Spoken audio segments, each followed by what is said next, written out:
देश है। आरक्षण वाले देश में छल बल और झूठ दिखावा चलता रहा है। इसलिए हम सभी ने अब कमर कस ली है। हम एक एक समाज के सभी लोगों को जागरूक करने निकल पड़े हैं। 19 अक्टूबर 2022 को संवत धर्म युद्ध का आगाज होगा। संवत धर्म युद्ध में देश भर के आरक्षण विरोधी लखनऊ शहर आएंगे। लखनऊ शहर के निवासियों के ये वीडियो देखा आपने, ये ब्राह्मण समाज के एक एक्टिविस्ट हैं, लखनऊ में रैली कर रहे हैं आरक्षण को लेकर, आरक्षण के खिलाफ। ये चाहते हैं कि आरक्षण खत्म हो। बहुत ईमानदार आदमी है, मैं इनका सम्मान करता हूं। इकोनॉमिक वीकर सेक्शन का आरक्षण सवर्णों को भी मिल गया है, लेकिन वो आरक्षण अब सुप्रीम कोर्ट से हो सकता है कि खत्म हो जाए, लेकिन बात निकली है तो दूर तलक जाएगी। सवाल यही है कि इस देश के हिंदू का दुश्मन हिंदू ही क्यों है। नमस्कार, मैं शंभू कुमार सिंह और आप देख रहे हैं नेशनल दस्तक। मैंने एक वीडियो दिखाया आपको। ये वीडियो ब्राह्मण समाज के एक्टिविस्ट हैं, इनको पूरा हक है अपनी बात कहने का। ये कह रहे हैं कि ये धर्म युद्ध है, सवर्ण युद्ध है और आरक्षण खत्म करेंगे। आरक्षण खत्म करेंगे मतलब क्या? मुसलमान भी 90% आरक्षण की कैटेगरी में, चलिए मुसलमान है, उनका आरक्षण तो समझ में आता है, खत्म कर दीजिए। लेकिन 90% SC ST OBC का आरक्षण क्यों खत्म करना चाहते हैं? यह सवाल आज उठाया है DMK के सांसद, दलित हैं और तमिलनाडु से आते हैं। जेल में डाल दिया गया था टेलीकॉम घोटाले का झूठा आरोप लगाकर, जिसमें वो बाइज्जत बरी हुए, जिसमें कनीमोड़ी को जेल में डाला गया था, जिसमें मारन को जेल में डाला गया था। सोचिए, राजा ने आज कहा, एक मंच पर भाषण दिया जिसका बीजेपी विरोध कर रही है। तमिलनाडु का भाषण है। ये राजा ने कहा कि इस देश के 90% हिंदुओं का विरोधी कौन है? हिंदू, 3% हिंदू। ये मैं नहीं कह रहा हूं, ये राजा ने कहा। बात में तो दम है साहब। ये पंडित जी बिल्कुल ईमानदार है जो ब्राह्मण समाज से हैं। अब सोचिए, मध्य प्रदेश में 27% रिजर्वेशन का विरोध कौन कर रहा है? 90% हिंदुओं का विरोधी कौन है? ये राजा के सवालों में दम है। वो कह रहे हैं कि 3% हिंदू मतलब सवर्ण समाज, खासकर ब्राह्मण समाज 90% हिंदुओं के अधिकार का विरोधी है। आप हिंदू कहते हैं और हमें जो अधिकार मिला है उसके खिलाफ हैं। एक एक उदाहरण दूंगा आपको। सोचिए, सवर्ण ब्राह्मण सरेआम आरक्षण का विरोध करता है। मंडल कमीशन का विरोध कौन कर रहा था? अभी SC ST OBC माइनॉरिटी को रिजर्वेशन मिलता है तो कौन विरोध करता है? पश्चिम बंगाल में आज भी 27% रिजर्वेशन नहीं है, राजस्थान में 27% रिजर्वेशन नहीं है, छत्तीसगढ़ में नहीं है। छत्तीसगढ़ में रिजर्वेशन का विरोध सारे ब्राह्मण कोर्ट चले गए। इकोनॉमिक वीकर सेक्शन के पक्ष में कौन है? सारे के सारे सवर्ण लोग हैं। सवर्ण में ब्राह्मण समाज के लोग हैं। तो सोचिए, 3% ब्राह्मण समाज आखिर 90% हिंदू समाज के खिलाफ क्यों है? यह बात आपको समझना पड़ेगा। और वही 3% जो इस देश का हिंदू है, जो जाति व्यवस्था में ब्राह्मण है और संविधान की व्यवस्था में जनरल कैटेगरी में आते हैं, वही मीडिया में कब्जा है उनका। उन्हीं का कब्जा जुडिशियरी में है, उन्हीं का कब्जा ब्यूरोक्रेसी में है, उन्हीं का कब्जा कॉलेज यूनिवर्सिटी में है। बस बिजनेस में वो नहीं है। बिजनेस में वो बनिया समाज के यहाँ नौकरी कर रहे हैं, लेकिन उसके बाद भी वो पॉलिसी बनाने में सबसे ज़्यादा है। कैबिनेट सेक्रेटरी वो हैं, पत्रकार वो हैं, जज वो हैं। तो सवाल है कि ये 3% लोग 90% लोगों के अधिकार के खिलाफ क्यों हैं? ये वो 3% लोग आखिर VP सिंह के खिलाफ क्यों हैं? अर्जुन सिंह के खिलाफ क्यों हैं? सुप्रीम कोर्ट में सोचिए, सुप्रीम कोर्ट में सवर्णों में राजपूत जज नहीं है। किसान जाति में जाट, गुर्जर, पटेल, मराठा, ये सब जज नहीं है। आपको एक एक सबूत दिखा सकता हूं मैं। सवाल है कि ये 3% लोग ही सब विरोध क्यों करते हैं? और इसी को लेकर नागपुर में कोशिश हो रही है कि जो RSS है उसका विरोध किया जाए। और सोचिए, ये 3% लोगों का क्या खशक है। आज देश भर के अहीर OBC कम्युनिटी में आते हैं, वो जंतर मंतर पर जमा हुए हैं अहीर रेजिमेंट के लिए।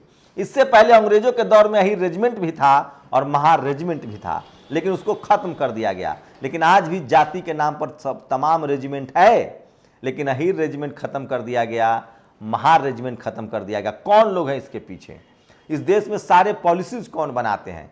कैबिनेट सेक्रेटरी कौन है, आईएएस कौन है, पहले मुख्यमंत्री और प्रधानमंत्री कौन लोग बन रहे थे, ये सब सवाल तो होना चाहिए। तो लगातार सवाल पूछा जा रहा है और ये राजा ने साफ साफ कहा है कि हम किसी भी कीमत पर आरक्षण के खिलाफ कोई भी कानून बर्दाश्त नहीं करेंगे। और जिस तरह से स्टालिन ने ऐलान किया है कि आरक्षण में प्रमोशन, चूंकि जज नहीं है, बड़ा ऐलान किया है, उसी को आधार बनाया है राजा ने। जो दलित समाज से आते हैं, डीएमके के बड़े नेता हैं, उन्होंने साफ साफ कहा है कि अब आरक्षण में प्रमोशन आएगा। सोचिए समाजवादी पार्टी ने कितनी बड़ी गलती की थी, कितनी बड़ी गलती थी कि उन्होंने आरक्षण में प्रमोशन का बिल फाड़ दिया था और उसके बाद, उसी के बाद से इस देश में तमाम समस्याएं शुरू हुई। आज भी समाजवादी पार्टी को लोग बर्दाश्त नहीं कर रहे हैं क्योंकि उन्होंने बिल फाड़ा था। ये राजा ने साफ साफ कहा है कि आखिर क्या वजह है, जब हम हिंदू हैं तो 3% लोग 90% हिंदुओं के अधिकार का विरोध में क्यों हैं, आपको मीडिया क्यों नहीं दिखाता है? तो यह बड़ा सवाल है जो समझना पड़ेगा। सोचिए, आरक्षण कोई गरीबी उन्मूलन का कार्यक्रम नहीं है, आरक्षण भागीदारी का सवाल है। और इसीलिए सपा और बसपा ने सवर्ण आरक्षण का समर्थन किया था और उनकी ऐतिहासिक भूल साबित हो रही है। वहीं दूसरी तरफ हेमंत सोरेन ने ओबीसी को 27% रिजर्वेशन देकर अपनी कुर्सी पक्की कर ली है। वहीं अब डीएमके ने कहा है कि वो ओबीसी को प्रमोशन में आरक्षण देंगे। शेड्यूल कास्ट के प्रमोशन में आरक्षण का बिल अखिलेश यादव ने फाड़ा था, उनका खामियाजा उनको भुगतना पड़ रहा है और वो सत्ता से बाहर है। सोचिए, अमित शाह ने आज आग लगा दिया।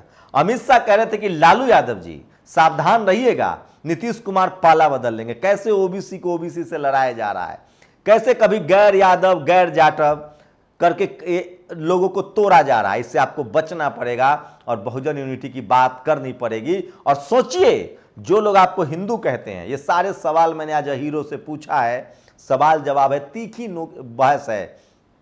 सवाल है कि हम सब हिंदू हैं तो हम पुजारी क्यों नहीं बन सकते हैं? डीएमके ने इंतजाम किया तमिलनाडु में कि हर जाति का पुजारी होगा, मद्रास हाईकोर्ट ने रोक लगा दिया। अब डीएमके ही है, एक पार्टी है जिसके सांसद ने सुप्रीम कोर्ट में केस लड़कर ओबीसी को नीट में रिजर्वेशन दिलवाया। अब डीएमके है इकोनॉमिक वीकर सेक्शन, जो कि लगभग खत्म होने वाला है, सारे डेटा नहीं मिल रहे हैं। लेकिन सवाल वही है, 5 जजों की जो बेंच है उसमें सारे जज सवर्ण हैं, लोग इंतजार कर रहे हैं। अगर इकोनॉमिक वीकर सेक्शन का रिजर्वेशन नहीं समाप्त होता है तो समझ लीजिए कि इस देश में कुछ भी हो सकता है। न कोई डाटा है, न कोई जातीय जनगणना है। सोचिए कितना लूप होल्स है।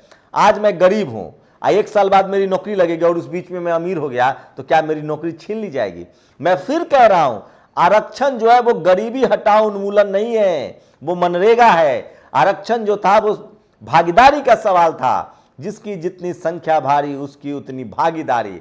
आज भी इस देश में रिप्रेजेंटेशन की बात करें तो सवर्ण समाज ओवर है, ज्यादा है वो।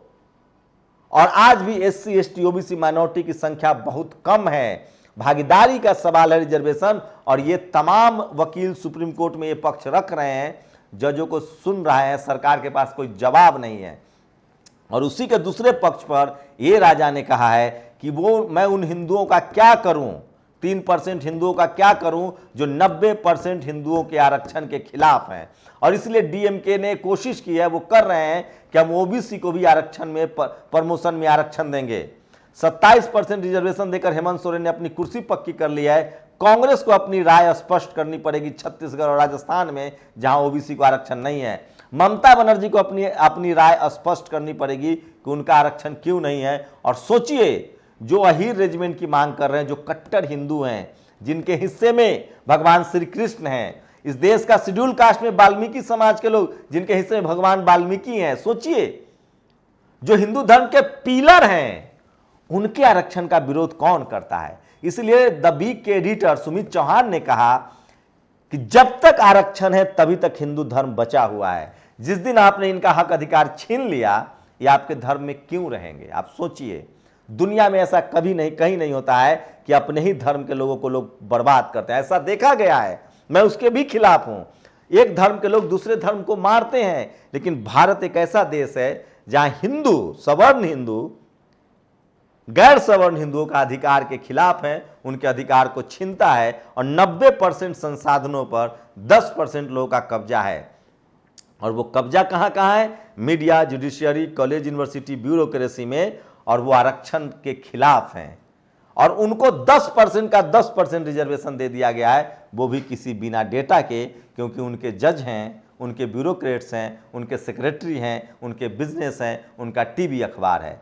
इसी पर ए राजा ने जो सवाल उठाया है और स्टालिन ने जो कदम उठाया, 69% रिजर्वेशन है तमिलनाडु में। सोचिए, आप कल्पना कीजिए कि SC ST OBC माइनॉरिटी का हक कौन खा रहा है, ये आपको समझना पड़ेगा और ये राजा की इस बात को समझना पड़ेगा। वहीं अब लगातार जो इस तरह से स्टालिन ने लकीर खींची है, आरक्षण की लड़ाई लड़ रहे हैं, हो सकता है सुप्रीम कोर्ट ने इकोनॉमिक वीकर सेक्शन को रद्द कर दे, लेकिन जो तरीका अब हेमंत सोरेन ने उठाया है, अगर पश्चिम बंगाल में भी 27% रिजर्वेशन लागू करना पड़ेगा, तो SC ST OBC माइनॉरिटी में अपने हक अधिकार को लेकर सचेत हो रहा है। उनके नेता अब सड़कों पर भी उतरने लगे हैं, बात भी करने लगे हैं। 2024 का चुनाव लिख के रख लीजिए, सवर्ण वर्सेज गैर सवर्ण होगा, मंडल वर्सेज कमंडल होगा, और भागीदारी के सवाल पर होगा। सारी कंपनियां जो बेची जा रही है, उस कंपनियों को बचाने के लेकर होगा।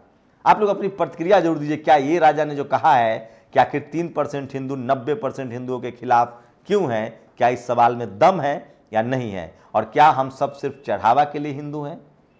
हम सब सिर्फ कांवड़ जाने के लिए हिंदू हैं? क्या हम सब सिर्फ कालीन बिछाने के लिए हिंदू हैं? क्या हम सिर्फ दक्षिणा देने के लिए हिंदू हैं?